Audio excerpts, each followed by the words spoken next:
We begin with that breaking news.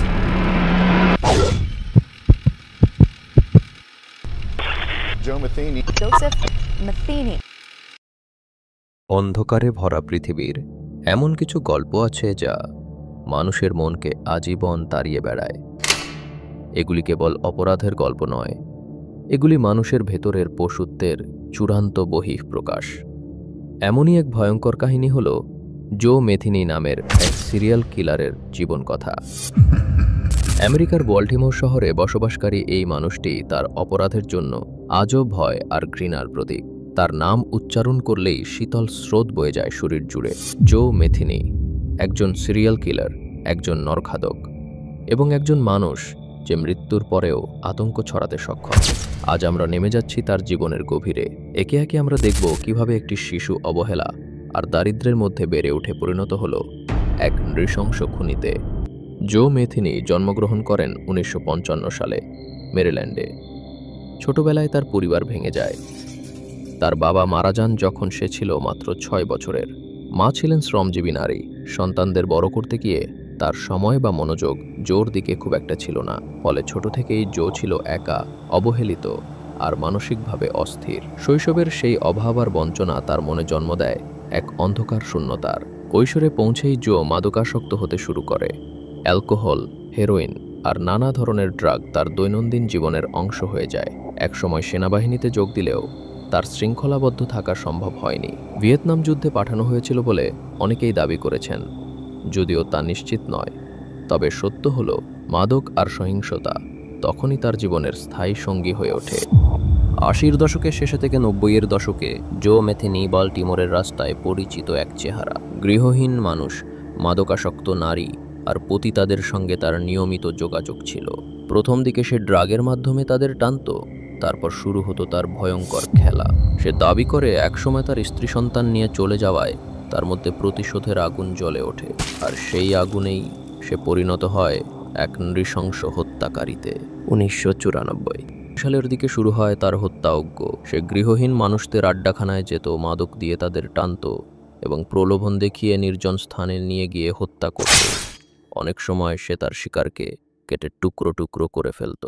পুলিশের কাছে স্বীকারোক্তিতে সে বলেছিল যে মানুষ হত্যা করার পর সে এক ধরনের অদ্ভুত শান্তি অনুভব করত।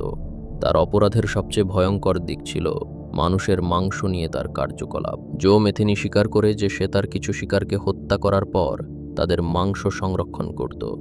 সে ছোট একটি খাবারের স্টল খুলে সেখানে বারবিকিউ বিক্রি করত, মাংসের সঙ্গে মিশিয়ে দিত মানুষের মাংস। এই গল্প আজও মানুষের মনে আতঙ্ক ছড়ায়। যদিও এ বিষয়ে প্রমাণ অল্প, তবে তার স্বীকারোক্তি যথেষ্ট মানুষকে ভয় ধরানোর জন্য। Did you have to tell them? Did you have to tell them where she was buried?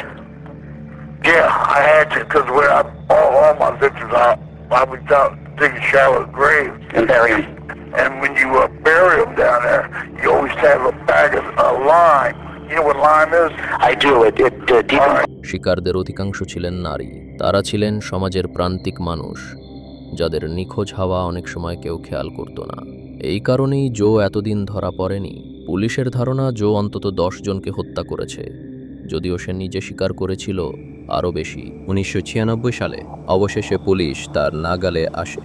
এক নারী তার কবল থেকে পালিয়ে পুলিশকে জানায় ভয়ঙ্কর তথ্য। এরপর পুলিশ অভিযান চালিয়ে তাকে গ্রেফতার করে। গ্রেফতারের পর জো মেথিনি যে স্বীকারোক্তি দেয় তা ছিল অকল্পনীয়। সে নিজেই গর্বের সঙ্গে বলেছিল কিভাবে সে হত্যা করেছে, কিভাবে মাংস ব্যবহার করেছে আর কিভাবে এতদিন পার পেয়ে গিয়েছিল। আদালতে দাঁড়িয়ে সে বিন্দুমাত্র অনুশোচনা প্রকাশ করেনি। তার ঠান্ডা মাথার বর্ণনা মানুষকে শিউরে তোলে। সে বলেছিল, আমি যা করেছি আমি গর্বের সাথেই করেছি। এই নির্লজ্জ স্বীকারোক্তি তাকে আরও ভয়ঙ্কর প্রতীকে পরিণত করে। শেষ পর্যন্ত তাকে যাবজ্জীবন কারাদণ্ড দেওয়া হয়। জো মেথিনি কারাগারে কাটাতে থাকে তার দিন, কিন্তু অন্ধকার সেখানেও তার সঙ্গে ছিল।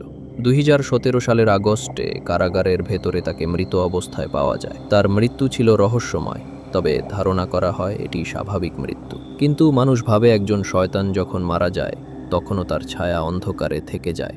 জো মেথিনির গল্প শুধু একটি অপরাধীর গল্প নয়, এটি সমাজের ব্যর্থতারও প্রতিফলন। একটি অবহেলিত শিশু যে ভালোবাসা পায়নি, শিক্ষা পায়নি, সে পরিণত হয়েছিল এক দানবে। তার জীবন প্রমাণ করে মানুষের ভেতরের অন্ধকার কখনো কখনো এত গভীর হয় যে তা পুরো সমাজকে আতঙ্কিত করে দেয়। আজও যখন এই গল্প শোনা হয়, মানুষের শরীরে কাঁপুনি ধরে যায়। কারাগারে তার মৃত্যু হলেও জো মেথিনির নাম আজও এক হরর থ্রিলারের মতো জীবিত। যদি আজকের কাহিনী তোমার মন কেড়ে নিয়ে থাকে, তাহলে একটা লাইক দিয়ে যাও, সাবস্ক্রাইব করে রেখো, কারণ সামনে আসছে আরও গা ছমছমে ভয়ঙ্কর সব কাহিনী। আজকে এখানেই শেষ। আবার দেখা হবে অন্ধকারের আরেক প্রান্তে। রাত্রি শুভ হোক, যদি ঘুম আসেই।